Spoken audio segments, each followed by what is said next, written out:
आज हम बात करने वाले हैं ब्रह्मांड की शायद सबसे पहली प्रेम कहानी के बारे में।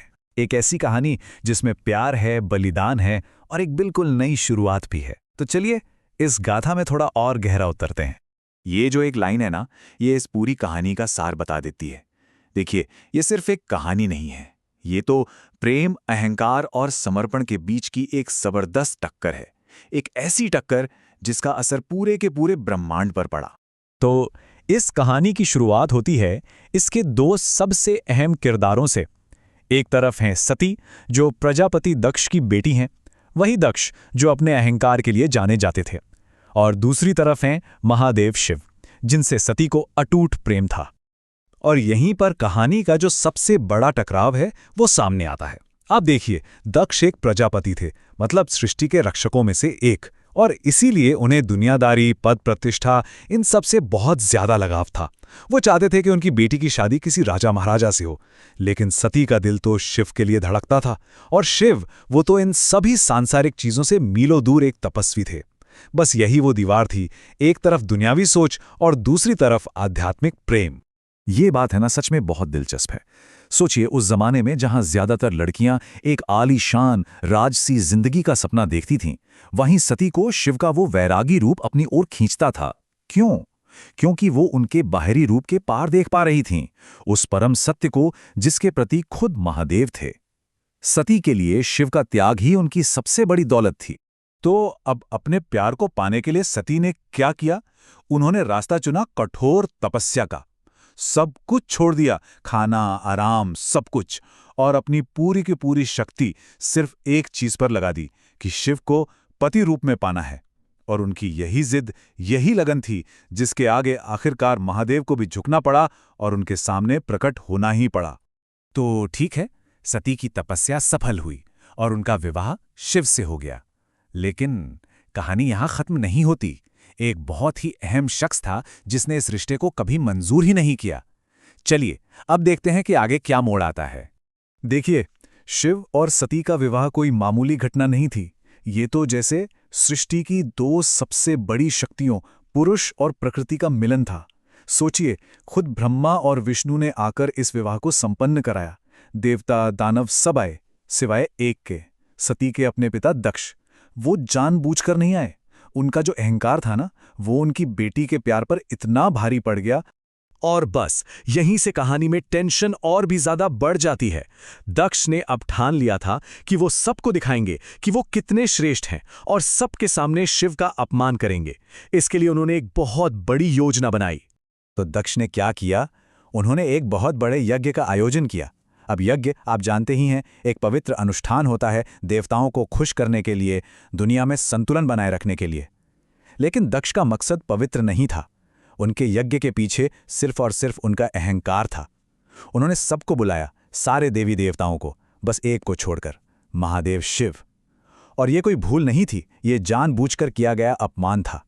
अब जब सती को इस यज्ञ के बारे में पता चला तो वो एक बड़ी उलझन में पड़ गई। एक तरफ बेटी का फर्ज, दूसरी तरफ पत्नी का सम्मान। शिव ने उन्हें साफ मना कर दिया था कि बिना बुलाए मत जाओ, क्योंकि जहां इज्जत ना हो वहां जाने का कोई मतलब नहीं।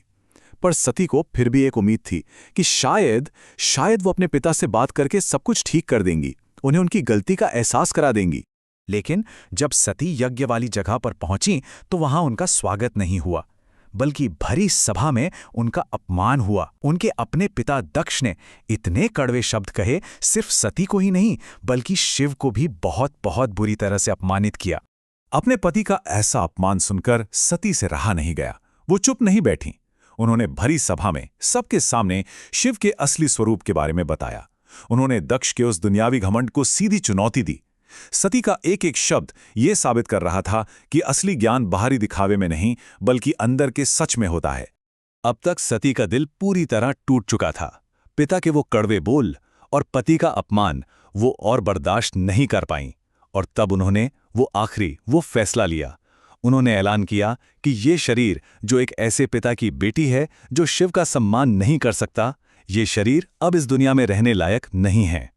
और ये कहते हुए वो सीधा उस यज्ञ की आग की तरफ चल पड़ी।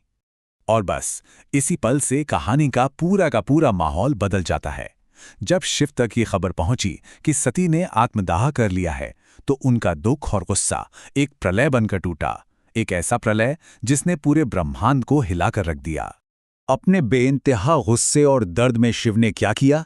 उन्होंने अपने बालों से एक जटा उखाड़ी और उसे जमीन पर दे मारा, और उसी गुस्से की आग से एक भयानक स्वरूप पैदा हुआ, वीरभद्र, जो कोई और नहीं बल्कि खुद महादेव के गुस्से का जीता जागता रूप था।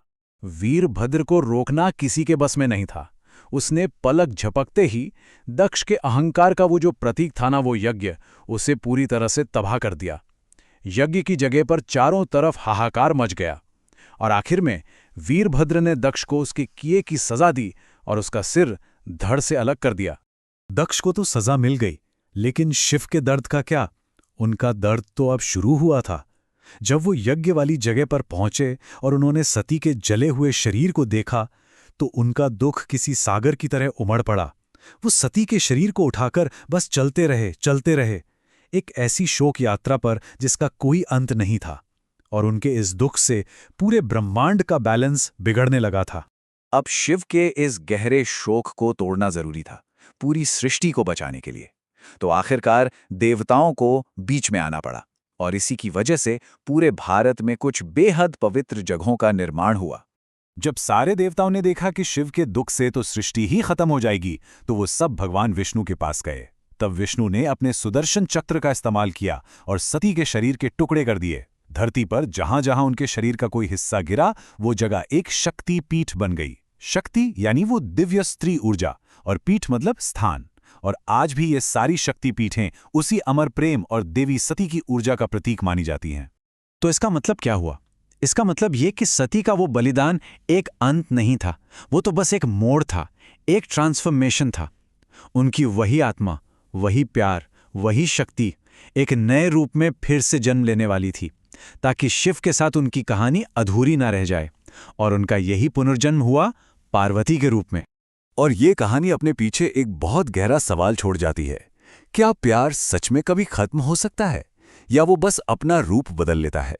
सती का बलिदान क्या एक अंत था, या इस बात का सबूत कि सच्चा प्यार कभी नहीं मरता, बस वक्त और हालात के साथ अपना चोला बदल लेता है ना सोचने वाली बात।